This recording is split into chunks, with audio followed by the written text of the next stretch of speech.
السلام علیکم. ہلو دوستو، کیسے ہیں آپ سب لوگ؟ آج ہم لوگ پڑھیں گے علامہ اقبال کے بارے میں. اردو ادب میں علامہ اقبال ایک بہت بڑا نام ہے، تو آج ہم لوگ ان کے بارے میں پڑھیں گے. علامہ اقبال کا اصل نام ہے شیخ محمد اقبال. ان تخلص یہ اقبال کرتے تھے. ان کے والد کا نام ہے شیخ نور محمد، والدہ کا نام ہے امام بی بی یا امی بی بی. ان کے دادا کا نام ہے شیخ رفیق. ان کے بچپن کے استاد تھے مولانا غلام حسین اور مولانا میر حسن. ان کی پیدائش 9 نومبر 1877 کو سیالکوٹ میں ہوئی تھی. پاکستان میں ایک شہر ہے سیالکوٹ میں ہی. وفات 21 اپریل 1938 کو لاہور میں ہوئی تھی. دوستو، 9 نومبر کو یوم اردو منایا جاتا ہے، تو انہی کے پیدائش کے دن کو مان کر جو ہے یوم اردو منایا جاتا ہے. ان کے شاعری کے استاد تھے داغ دہلوی. دیکھیے، ان کے بچپن کے تو استاد تھے مولانا غلام حسین اور مولانا میر حسن، جن کے بارے میں ابھی آگے آئے گا. لیکن ان کے شاعری کے استاد تھے داغ دہلوی، جن سے یہ بذریعہ ڈاک اصلاح لیتے تھے. مطلب داغ دہلوی اس ٹائم حیدرآباد میں مقیم تھے اور علامہ اقبال رہتے تھے ادھر سیالکوٹ لاہور کی طرف. تو علامہ اقبال اپنی نظمیں لکھ کر ڈاک کے ذریعے بھیج دیتے تھے حیدرآباد، پھر وہاں سے داغ دہلوی اصلاح کر کے ان کو واپس بھیجتے تھے. ان کے فلسفے کے استاد ہیں پروفیسر ارنالڈ اور مولانا رومی. علامہ اقبال مولانا رومی کو اپنا روحانی استاد بھی مانتے تھے. پروفیسر ارنالڈ کی یاد میں ہی علامہ اقبال نے نظم نالہ فراق لکھا تھا. اقبال کے والد شیخ نور محمد کشمیر کے برہمنوں کی نسل سے تھے. مطلب یہ پنڈت تھے پہلے، بعد میں انہوں نے اسلام قبول کیا تھا. علامہ اقبال نے کل 3 شادیاں کی تھی. پہلی شادی ہوئی تھی ان کی 1893 میں. علامہ اقبال کی پہلی شادی کریم بی بی سے ہوئی تھی، جن کے بطن سے آفتاب اقبال اور معراج بیگم پیدا ہوئے تھے. علامہ اقبال نے 1910 میں دوسری شادی کی سردار بیگم سے کی تھی، جن سے جاوید اقبال اور منیرہ بانو پیدا ہوئے تھے. 1913 میں علامہ اقبال نے تیسری شادی مختار بیگم سے کی تھی. دوستو، آپ کو یہ بالکل آسانی سے یاد ہو جائے گا کہ دیکھیے آج کل جو ہے نا یہ کریم، مختار، سردار، یہ سب معراج، یہ سب لڑکوں کے نام ہوتے ہیں. تو علامہ اقبال کی جو بیویاں تھیں، ایک تو کریم بیوی تھی، جو آج کل کریم عام طور پہ لڑکیوں کا نام ہوتا نہیں ہے. آج پہلے ہوتا ہوگا، تھا جبھی تو ہے. آج کل زیادہ تر کریم لڑکوں کا نام ہوتا ہے. اسی طرح معراج، اسی طرح سے سردار، اسی طرح سے مختار. تو یہ معراج تو خیر ان کی بیٹی تھی، لیکن کریم، سردار اور مختار یہ تینوں ان کی بیویاں تھیں. تو اب ان کا نام آپ کو آسانی سے یاد ہو جائے گا. علامہ اقبال نے 1893 میں میٹرک امتحان اول درجے سے پاس کیا تھا. علامہ اقبال نے انٹرمیڈیٹ کا امتحان 1895 میں سیکنڈ ڈویژن سے پاس کیا تھا. علامہ اقبال نے 1898 میں گورنمنٹ کالج لاہور سے BA فلسفے میں کیا تھا، اور یہیں پر علامہ اقبال کو پروفیسر ارنالڈ سے استفادہ کا موقع ملا. مطلب جو ان کے اس کے فلسفے کے جو استاد ہیں پروفیسر ارنالڈ، ان کی ملاقات یہیں پر گورنمنٹ کالج لاہور میں ہوئی تھی ان سے، جہاں انہوں نے ان سے بہت استفادہ حاصل کیا تھا. 1899 میں علامہ اقبال نے فلسفے میں MA پاس کیا. مطلب ان کا جو MA کیا تھا انہوں نے 1899 میں کیا تھا، اور MA کا جن کا سبجیکٹ تھا فلسفہ تھا. اور MA پاس کرنے کے بعد اورینٹل کالج لاہور میں عربک ریڈر مقرر ہوئے. مطلب یہ تو پڑھے تھے گورنمنٹ کالج لاہور سے، لیکن اورینٹل کالج لاہور میں یہ عربک ریڈر مقرر ہوئے تھے علامہ اقبال. علامہ اقبال تقریباً 4 سال تک اورینٹل کالج لاہور میں رہے. البتہ اسی درمیان 6 ماہ تک گورنمنٹ کالج لاہور میں انگریزی بھی پڑھائی، اور انہوں نے گورنمنٹ کالج لاہور میں ہی فلسفے بھی پڑھایا انہوں نے. جب وہ گئے تھے وہاں یورپ، اس سے پہلے انہوں نے گورنمنٹ کالج لاہور میں انگریزی بھی پڑھائی تھی اور فلسفہ بھی، لیکن اورینٹل کالج لاہور میں یہ عربک پڑھاتے رہے، یہ یاد رکھیے گا۔ علامہ اقبال اعلیٰ تعلیم کی غرض سے 1905 میں یورپ گئے۔ جن کو کتابوں میں انگلستان لکھا ہوا آتا ہے وہ یورپ ہے، جس کو مطلب انگلستان سے لندن بھی مراد لیتے ہیں، یورپ بھی مراد لیتے ہیں۔ تو علامہ اقبال اعلیٰ تعلیم کی غرض سے 1905 میں یورپ گئے۔ 1905 سے آپ کو یاد ہوگا بنگال وبھاجن، تو اسی 1905 میں یہ گئے تھے کہاں؟ یورپ۔ 1907 میں جرمنی کے میونخ یونیورسٹی سے پی ایچ ڈی کی ڈگری حاصل کی۔ مطلب یہ گئے تھے یورپ، تو پھر جرمنی سے، یورپ کا ایک دیش ہے جرمنی، وہاں سے انہوں نے میونخ یونیورسٹی سے پی ایچ ڈی کی ڈگری حاصل کی تھی۔ علامہ اقبال کے پی ایچ ڈی کا موضوع فلسفہ عجم تھا۔ یہ بہت امپورٹنٹ کوسچن ہے، یہ بار بار پوچھا گیا ہے کہ علامہ اقبال کے پی ایچ ڈی کا موضوع کیا ہے، تو ان کا تھا فلسفہ عجم۔ علامہ اقبال نے 1908 میں لندن سے بیرسٹری پاس کی تھی۔ دیکھیے، ایک تو فلسفہ میں انہوں نے پی ایچ ڈی کیا تھا جو میونخ یونیورسٹی جرمنی میں ہے، اسی طرح سے لندن سے انہوں نے بیرسٹری پاس کی تھی۔ علامہ اقبال کو علامہ اقبال نے 2 گول میز کانفرنس میں حصہ لیا تھا۔ مطلب جو گول میز کانفرنس ہوئے تھے 1930، 31، 32 میں، تو انہوں نے پہلے میں تو حصہ نہیں لیا تھا، لیکن ان کو دوسرے اور تیسرے، مطلب کہ 1931 میں 1932 میں ان کو دعوت دیا گیا تھا، تو انہوں نے حصہ لیا تھا جو لندن میں گول میز کانفرنس ہوئے تھے۔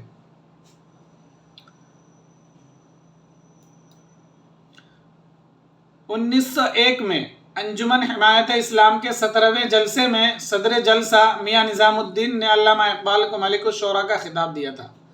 جو انجمن حمایت اسلام کے جلسے ہوا کرتے تھے، تو ان کا 17واں جلسہ تھا جس میں علامہ اقبال کو ملک الشعراء کا خطاب ملا۔ آپ جانتے ہیں کہ کچھ بڑے شعراؤں کو ملک الشعراء کا خطاب ملتا تھا، جن میں مرزا غالب ہیں، شیخ ابراہیم ذوق ہیں، اور نصرتی ہے، غواثی ہے، اور وجی ہیں، یہ سب ملک الشعراء تھے۔ تو ان میں علامہ اقبال بھی ایک ملک الشعراء میں شامل ہیں۔ علامہ اقبال انجمن حمایت اسلام کے صدر 1934 میں بنائے گئے تھے۔ علامہ اقبال نے اپنی شاعری کا آغاز غزل سے کیا تھا، لیکن اقبال کی نظموں کی تعداد غزلوں سے زیادہ ہے۔ مطلب شروع میں جب یہ آئے تھے شاعری کے میدان میں، تو انہوں نے پہلے غزل لکھنا شروع کیا تھا، لیکن بعد میں انہوں نے نظموں کی طرف رخ کیا اور ان کی نظمیں زیادہ ہیں۔ علامہ اقبال نے 1907 میں یورپ میں ایک نظم طلبہ علی گڑھ کے نام سے لکھی تھی۔ جب یہ یورپ میں تھے، آپ نے پڑھا نا اوپر، 1907 میں انہوں نے پی ایچ ڈی کی ڈگری حاصل کی تھی میونخ یونیورسٹی سے، تو وہیں سے انہوں نے ایک نظم لکھی تھی۔ اس نظم کا نام ہے طلبہ علی گڑھ۔ یہ دیکھ رہے ہیں، اس نظم کا نام ہے طلبہ علی گڑھ، اور اسی نظم سے علامہ اقبال کے فلسفے کی بنیاد پڑی۔ جو ایک لوگ کہتے ہیں فلسفی شاعر ہیں، تو شروع میں جو انہوں نے وہ نظم لکھی تھی، اسی سے ان کی بنیاد پڑی تھی۔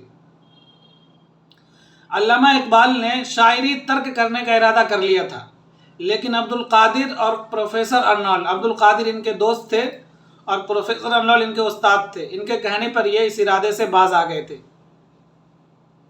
علامہ اقبال کی سب سے پہلی مطبوعہ نظم ہمالیہ ہے، جو رسالہ مخزن لاہور کے پہلے شمارے میں کوہستان ہمالیہ کے نام سے شائع ہوئی تھی، اور علامہ اقبال کے پہلا شعری مجموعہ بانگ درا میں ہمالیہ کے نام سے چھپی تھی۔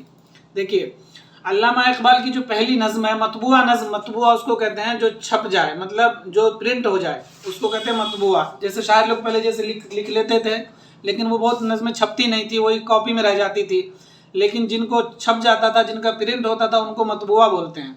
تو ان کی جو پہلی مطبوعہ نظم تھی وہ ہمالیہ ہے، لیکن وہ ہمالیہ نظم جو ہے ایک رسالہ مخزن نکلتا تھا لاہور سے، جو ان کے دوست شیخ عبدالقادر نکالتے تھے۔ تو جب وہ پہلا رسالہ نکلا، پہلا شمارہ، تو اس شمارے میں ان کی نظم ہمالیہ جو ہے کوہستان ہمالیہ کے نام سے شائع ہوئی تھی، لیکن جب اسی نظم کو بانگ درا میں شامل کیا گیا تو اس میں اس کا نام ہے ہمالیہ۔ سمجھ میں آ گیا نا آپ کو؟ یہ ہے۔ حکومت ہند نے علامہ اقبال کو سر کے خطاب سے نوازا تھا۔ علامہ اقبال نے سر کا خطاب اس شرط پر قبول کیا کہ پہلے ان کے استاد محترم میر حسن کو شمس العلماء کا خطاب دیا جائے۔ علامہ اقبال کی شرط قبول ہوئی اور میر حسن کو شمس العلماء کا خطاب دیا گیا۔ جب علامہ اقبال کو سر کے خطاب کے نوازے جانے کی باتیں ہوئی تو انہوں نے کہا میں سر کا خطاب اسی وقت لوں گا کہ جب آپ میرے استاد کو، جو ان کے بچپن کے استاد تھے، جو آپ نے اوپر پڑھا تھا، غلام حسین اور میر حسن، تو انہی میں سے یہ ہیں ایک میر حسن، یہ جو آپ دیکھ رہے ہیں یہ انہی میں سے میر حسن ہیں جن کو شمس العلماء کا خطاب دیا گیا۔ آپ کو پتہ ہے کہ جو انگریز حکومت تھی، یہ کچھ لوگوں کو انہوں نے شمس العلماء کا خطاب دیا۔ ان میں تھے علامہ شبلی نعمانی تھے، اور مولانا حسین آزاد تھے، الطاف حسین حالی تھے، ڈپٹی نذیر احمد تھے۔ ان سب کو شمس العلماء کا خطاب ملا تھا۔ تو انہی میں سے ایک میر حسن بھی ہیں جن کو شمس العلماء کا خطاب علامہ اقبال کی وجہ سے ملا تھا۔ علامہ اقبال نے اپنے کلام میں شاہین پرندے کا کثرت سے استعمال کیا ہے۔ آپ نے سنا ہوگا علامہ اقبال جو ہے شاہین پرندے کا بہت کثرت سے استعمال کرتے تھے۔ ان کا ایک شعر ہے نا، نہیں تیرا نشیمن قصر سلطانی کے گنبد پر، تو شاہی ہے بسیرا کر پہاڑوں کی چٹانوں میں۔ تو یہ جو شاہین پرندہ ہے، ان کا استعمال ہی بہت کثرت سے کیا کرتے تھے۔ علامہ اقبال کی نظمیں عام طور پر پیغام سے مملو ہوتی ہیں، مطلب کوئی نہ کوئی میسج دیتے ہیں اپنے نظم کے ذریعے سے علامہ اقبال اپنے قوم کو۔ علامہ اقبال کے کل چار شعری مجموعے ہیں۔ علامہ اقبال کے کل کتنے؟ 4 شعری مجموعے ہیں۔ نمبر 1 بانگ درا، نمبر 2 بال جبرائیل، نمبر 3 ضرب کلیم، نمبر 4 ارمغان حجاز۔ بس اس کو آپ کو یاد کرنا ہے، بانگ درا، بال جبرائیل، ضرب کلیم، ارمغان حجاز۔ یہ جو چوتھا ارمغان حجاز ہے، اس میں اردو کے بھی اشعار ہیں اور فارسی کے بھی اشعار ہیں۔ بانگ درا 1924 میں شائع ہوا تھا۔ بانگ درا کی کچھ نظمیں مندرجہ ذیل ہیں، جیسے ہمال ہے جو آپ نے پڑھا تھا کہ سب سے پہلی نظم مطبوعہ یہی تھی۔ داغ جو ان کے استاد تھے، ان کے اوپر انہوں نے نظم لکھی تھی۔ مرزا غالب، ماں کا خواب، پرندے کی فریاد، نالہ فراق، ہندوستانی بچوں کا قومی گیت وہ جو علم پہ آتی ہے، شکوہ، جواب شکوہ بہت فیمس، شعاع آفتاب، شمع و شاعر، خضر راہ، ایک مکڑا اور مکڑی، طلوع اسلام بانگ درا کی آخری نظم ہے، وہ جو ان کی کتاب ہے بانگ درا، اس کی آخری نظم یہ ہے طلوع اسلام۔ شیخ عبد القادر نے بانگ درا کی نظم شمع و شاعر کو بانگ درا کا دل کہا ہے، یہ بھی پوچھا جاتا ہے۔ یہ جو لال لال جو میں نے کر رکھا ہے نا، سمجھے بہت زیادہ امپورٹنٹ ہے، اوپر بھی کچھ گزرے ہیں لال لال، وہ دیکھ لیجئے گا آپ، یہ سوال کئی بار آیا ہے۔ بانگ درا کا دیباچہ کس نے لکھا ہے؟ تو عبد القادر نے لکھا تھا۔ یہ وہی عبد القادر ہیں جو ان کے دوست تھے، جو رسالہ نکالتے تھے مخزن نام سے لاہور سے۔ اور بال جبرائیل 1934 میں شائع ہوا تھا، جن کا دوسرا شعری مجموعہ ہے بال جبرائیل۔ اور بال جبرائیل میں جو نظمیں ہیں وہ ہے لینن خدا کے حضور میں، بہت مشہور نظم ہے، اسی مجموعے میں ہے۔ بال جبرائیل کو گل سر سید بھی کہا جاتا ہے، یہ بھی سوال پوچھا جاتا ہے۔ گل سر سید وہی سر سید احمد خان علی گڑھ تحریک والے۔ ضرب کلیم ان کا تیسرا شعری مجموعہ ہے جو 1936 میں شائع ہوا تھا، جس میں مشہور نظم ہے مسجد قوت اسلام اور شعر عجم۔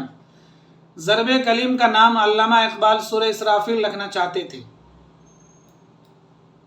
علامہ اقبال کا آخری شعری مجموعہ ارمغان حجاز ہے جو 1938 میں شائع ہوا تھا، جو آدھی اردو میں اور آدھی فارسی میں ہے۔ ارمغان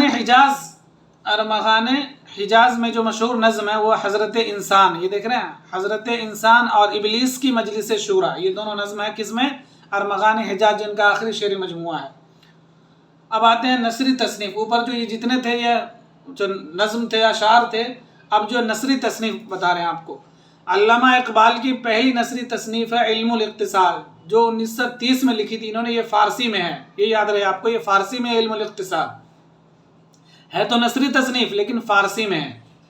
مثنوی اسرار خودی، یہ بھی فارسی میں ہے، مثنوی اسرار خودی 1915 میں شائع ہوئی تھی، اور یہ اتنی مشہور ہوئی کہ یورپ اور امریکہ میں اس سے علامہ اقبال مشہور ہو گئے۔ مثنوی اسرار خودی کا انگریزی ترجمہ پروفیسر آر نکلسن نے 1920 میں کیا تھا۔ اسی مثنوی اسرار خودی کا دوسرا حصہ ہے رموز بے خودی، جو 1917 میں شائع ہوا تھا، یہ اس کا دوسرا حصہ ہے۔ اسی طرح ان کی اور کتابیں ہیں پیام مشرق، یہ بھی نثر ہے، زبور عجم، جاوید نامہ یہ نظم ہے، مسافر یہ بھی ان کی کتاب ہے، پسچے بایت کرد اے اقوام شرق یہ بھی ان کی مثنوی یہ نظم ہے۔ اب ہم علامہ اقبال کے یہ جو ہے نا آپ کو جو 3-4 بتایا میں نے، یہ سب جیسے کوسچن دے دیتے ہیں نا کہ پیام مشرق کن کی کتاب ہے، زبور عجم کن کی کتاب ہے، رموز بے خودی، اسرار بے خودی، تو یہ آپ کو یاد رہے گا، ذہن میں رہے گا علامہ اقبال کی، آپ کوسچن آسانی سے حل کر سکتے ہیں۔ اب کچھ اقوال دیکھ لیتے ہیں علامہ اقبال کے بارے میں۔ عبد القادر نے کہا تھا، جو ان کے دوست تھے شیخ عبد القادر، یہ والا یہ دیکھیے، اقبال کے روپ میں غالب نے دوبارہ جنم لیا۔ آپ کو پتہ ہے کہ مرزا غالب جو ان سے پہلے آئے تھے، 17 دسمبر 1797 میں جن کی پیدائش ہوئی تھی اور 1869 میں ان کی وفات ہو گئی تھی، تو جن کے 8 سال بعد علامہ اقبال پیدا ہوئے تھے، ان کے انتقال کے 8 سال بعد مطلب 77 میں، تو عبد القادر نے یہی کہا کہ اقبال کے روپ میں غالب نے دوبارہ جنم لیا ہے۔ یہ کس نے کہا ہے؟ عبد القادر، یہ وہی عبد القادر ہیں جو ان کے دوست تھے رسالہ مخزن والے۔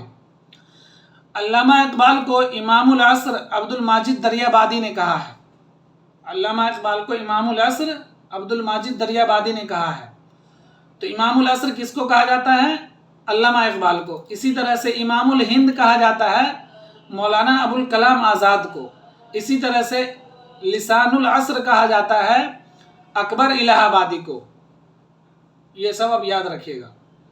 علامہ اقبال کو شاعر مشرق بھی کہا جاتا ہے، اور علامہ اقبال کو یہ دیکھیے کہ 1922 میں سر کا خطاب ملا تھا، جو سر کا خطاب جو ملا، جن کے لینے کی عوض میں شرط دیا تھا کہ میرے استاد کو پہلے شمس العلماء کا خطاب دیجئے، تو یہ 1922 میں ان کو سر کا، 1901 میں شمس العلماء بنے تھے یہ ملک الشعراء، علامہ اقبال 1901 میں ملک الشعراء کا خطاب دیا تھا میاں نظام الدین نے، اور 1922 میں سر کا خطاب دیا تھا حکومت ہند نے، جو انگریز حکومت تھی اس ٹائم۔ یہ علامہ اقبال کے جو ان کی جو شکوہ ہے، بہت مشہور نظم ہے، ان کے 2 اشعار ہیں۔ کبھی ہم سے کبھی غیروں سے شناسائی ہے، بات کہنے کی نہیں تو بھی تو ہر جائی ہے، دشت تو دشت ہے دریا بھی نہ چھوڑے ہم نے، بحر ظلمات میں دوڑا دیے گھوڑے ہم نے۔ مطلب یہ علامہ اقبال کے تو بہت اشعار ہیں، بہت مشہور ہیں، بہت اشعار لوگوں کو یاد ہیں، میں نے اس میں 2 انکلوڈ کر دیا۔ یہ دونوں اشعار بھی علامہ اقبال کے ہیں جو ان کے مشہور نظم شکوہ میں ہے، جو علامہ اقبال کا ایک مشہور نظم ہے شکوہ، تو یہ شکوہ کا نظم ہے دونوں۔ پھر ان کے جواب میں انہوں نے جواب شکوہ بھی لکھا تھا۔ جب علامہ اقبال نے شکوہ نظم لکھا تو اس ٹائم کے بہت سے دانشور حضرات، علماء حضرات نے ان کے اوپر وہ کیا کہ بھائی انہوں نے تو خدا کے اوپر ہی وہ کر دیا ہے اور شکوہ کر رہے ہیں خدا سے، تو پھر ان کے جواب میں انہوں نے لکھا ہے کہ جواب شکوہ، پڑھیے گا، دونوں نظم بہت ہی اچھی نظم ہے۔ علامہ اقبال کا مزار لاہور میں ہے، شاہی مسجد کے ساتھ واقع ہے، جو لاہور میں جو شاہی مسجد ہے، مغلوں نے جو بنایا تھا مسجد، اسی مسجد کے ساتھ واقع ہے علامہ اقبال کا مزار۔ تو دوستو میرے اس ویڈیو کو لائک کر دیجئے اور میرے اس چینل کو سبسکرائب کر دیجئے، انشاءاللہ آپ کو اس طرح کی ویڈیو ملتی رہے گی جو آپ کو BPSC TRE4 UGC نیٹ میں کام آئے گا، اور کہیں پر بھی اردو سے ریلیٹڈ اردو سبجیکٹ کا ایگزام ہوگا، امتحان ہوگا، تو آپ کو اس سے بہت فائدہ ہوگا، اور میں اس طرح کی ویڈیو ڈالتا ہوں، انشاءاللہ آپ کو بہت فائدہ ہوگا، تو میرے اس چینل کو سبسکرائب کر لیجئے، انشاءاللہ پھر ملاقات ہوگی۔ شکریہ۔